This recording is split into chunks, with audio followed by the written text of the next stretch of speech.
Hello lovely people on the internet, my name is Ava and I'm an American living in the Netherlands. And today I wanted to talk to you about some weird, pretty strange facts about the Netherlands, Dutch people, things that happened, things that are true in the present. So buckle up because it is going to be one hell of a ride. Now I cannot wait to tell you about these facts because some of them are pretty weird. So let us just get into them. Now the first fact I wanted to share with you today has to do with the Dutch diet. Or rather, the diet of a particular statesman. This statement will make more sense to you in just a moment. This statesman is called Johan de Witt. I cannot believe I'm going to talk about this story, but you know, for this particular fact on Johan de Witt, we have to go back a little bit to the 17th century. In 1672, to be exact. That was when the Dutch rampjaar happened. All the historical context aside, it was just not a good year for the Netherlands. That's all you need to know. Dissatisfaction was rampant. People were unhappy and the one in charge was Johan de Witt. So obviously, when things are going wrong, you want to blame the person in charge. So amidst this terrible year, Dutch people obviously no longer wanted the statesman in charge. Instead, they wanted Willem from Oranje III. The statesman actually resigned and then he was no longer in charge. But that was not enough for the Dutch folks back then. Oh no. A mob actually got hold of him, and then, as was customary at the time, they murdered him. Now, you might be thinking, Ava, that happened a lot back then. Why is this an interesting fact about the Netherlands? Well, because of how they ate him. I am not kidding. They literally ate him up. I think in modern times this sounds very strange and completely unnecessary and outrageous. I mean, everything about this is outrageous, but I think back then it was pretty common for people to kind of take items from the scene of murder as souvenirs. And I think people were quite, particularly enraged at the time. So then they went one step further. So yeah, this happened a long time ago. I don't think it says anything about present day Dutch culture, although a lot of the other facts do. So I think in a sense, those are more interesting, but I found this to be so out there that I just had to share it with you because when I found out, I was like, what?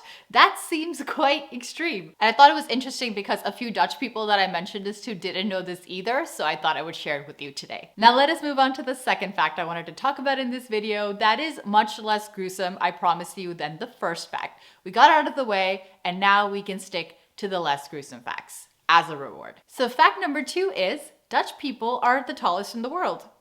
You might have known that already, but did you know that they weren't always the tallest? In fact, in the 19th century, they were amongst the shortest in the world. So what happened? There are a number of theories explaining this impressive fact, but I think generally people agree that there were a combination of factors involved, such as wealth, hygiene, and diet. A different type of diet than the one we talked about earlier, hopefully. Okay, jokes aside, I think this tells us a little bit about Dutch society as we know it today. In the Netherlands, people are actually quite obsessed with milk. I say this very generally, but milk is a huge part of Dutch culture. In fact, the word milk is actually protected. So if you go to the grocery store and you buy oat milk, which is how I would call it in English, and what you would buy in America, for instance, the package would say oat milk. Here in the Netherlands, it says oat drink. So you can't call it milk, it has to be called something else because milk is protected. I think a lot of people believe, and society as a whole in the Netherlands believes, that part of what contributed to this growth in height in the Netherlands was milk. And a lot of people here, Dutch people, have grown up drinking glasses of milk, 2 glasses a day, because they believe that it is good for them and it's good for their height, a lot of calcium. Unless their society becomes shorter again, they will not have it. Now, I am not going to sit here and debate the role of milk contributing to the growth in height of Dutch people, but what I will say is that I find the choice to call oat milk oat drink on the packaging really interesting, mostly because I don't think it works. No one really says oat drink in conversation. Everyone just says oat milk, even in Dutch, havermelk. For instance, there's a term here in the Netherlands that is havermelkelite. It's not haverdrankkelite, even though that would be the marketing version of it. Havermelkelite is an interesting term. It refers to a specific type of elitism where people, I guess, drink oat milk and have a certain brand of electric bike. And I guess that company doesn't exist anymore, but that, and then they read certain types of magazines. I don't know how I feel about this term, but sure. hafermilk elite and not haferdrank elite. And also, if I were to go to a cafe and order haferdrank, the person taking my order would look at me and be like, are you okay? How many drunks have you had before you came here? Okay, so fact number 3, I promised that the facts were not gonna get any more gruesome, but I didn't promise that they weren't gonna get weirder. This one is extremely strange. It is a practice that is still done in the Netherlands today. And Americans, if you're watching this, please hold on to your seats because I find this so wild. And wild is a great term for it because here in the Netherlands, there is a tradition, a custom of scouts where little children participate in something called dropping as a test. What is dropping, you may ask? Well, let me tell you. Dropping is where you take children, preteens, bring them into the forest, you blindfold them, make sure that they don't know their location, and you literally drop them in the middle of the forest and they need to find their way back to home base. This activity usually takes place in the middle of the night, like around 2 or 3 a.m. And they don't make it easy for these kids. They may leave them cryptic clues, or to be honest, I have thankfully never participated in dropping. I think I would still be lost in the woods to this day if that were done to me. But apparently, these Dutch children who are just dropped in the middle of the woods somehow all managed to find their way to base. There is a New York Times article about this, and in that article they say, oh, does this sound strange to you? Then you're probably not Dutch. Hold on a second. Ta-da! Here is my Dutch passport. She is brand new as of today, so I'm very excited. And guess what? It still sounds weird to me. Okay, but as for why this is done in the Netherlands, well, I think this does tell you a little bit about Dutch culture because children here are way more independent than I think children of the same age would be in the United States. In the United States, people are very protective of kids. We try to make sure that they're never left unsupervised. We really do coddle them. And I'm not saying one way is better than the other. I'm just saying that in the Netherlands, there is a different perspective on this. Kids here, for instance, will take themselves to extracurricular activities, bring themselves home after school at a much younger age than in the United States. And I've seen this in my personal experience. Like when I take the metro, for instance, in Amsterdam or Rotterdam, I always see little children and I'm always really surprised. I'm like, where are your parents, child? But that child is just going to school and they don't care. And they're just independent from a much younger age. And I've also worked at a university, both in the Netherlands and in the United States. And let me tell you, in the US, I would call my students and the students there kids. I'd be like, oh, my kids today in class. And I'm not talking about, primary school children.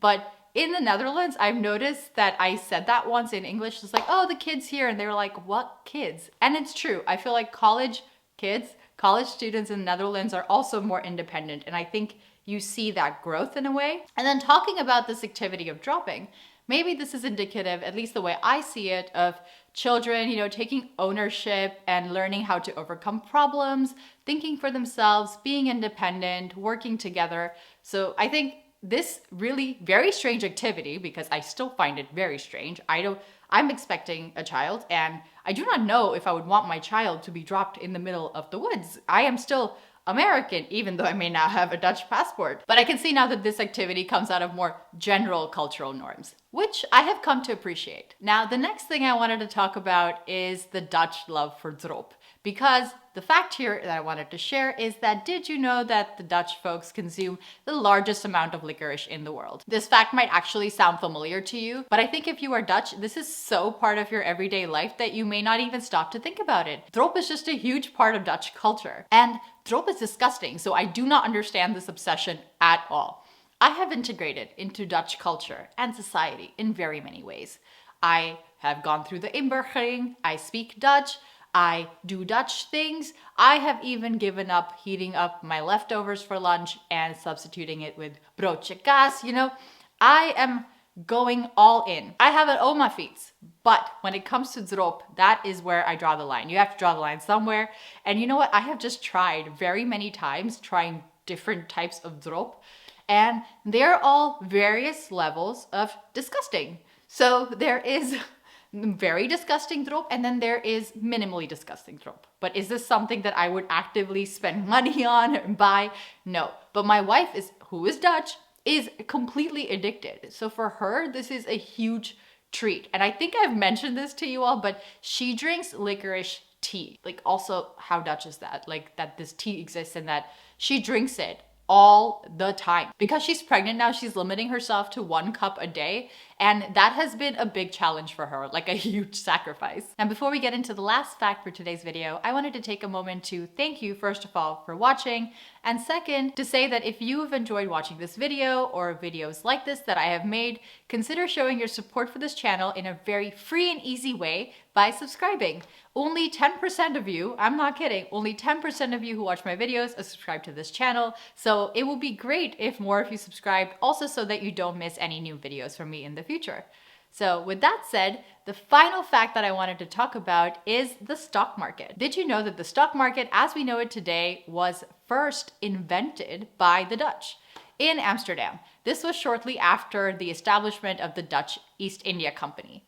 And I think that this says so much about Dutch mentality, beliefs, and also just the way Dutch society functions. Dutch people are known to be entrepreneurial, inventive, and cheap, thrifty, good with money, and all of this was not a result of the stock market. This all already existed, and the stock market was just a result of how Dutch society functioned. So they were always merchants who were involved, very entrepreneurial, really excited about financial gain. And to be honest, this is something you definitely see in Dutch society today. So even though, compared to the United States, I find the Netherlands to be very socialist, that there is a lot of social safety net for people to fall back on, which I really appreciate, and that was the reason for my moving to the Netherlands from the United States. You could even say that the Netherlands is more capitalist. Now, what I definitely see in present day society is that there are a number of international companies here in the Netherlands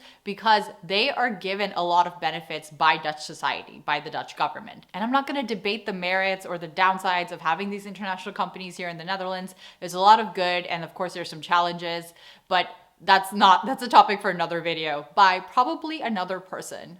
But to me, this all fits into the Dutch entrepreneurial mindset. So I find that quite interesting. So those are some of the facts that I wanted to share with you today. I have made a video on this before, one of my first videos on this channel. So it's pretty embarrassing, but I'm going to link it here so that you can check it out if you're interested. Those were the facts that immediately stood out to me, and they were more everyday facts. So I talk about those in this video. So feel free to check it out. And otherwise, thank you so much for watching, and until next time.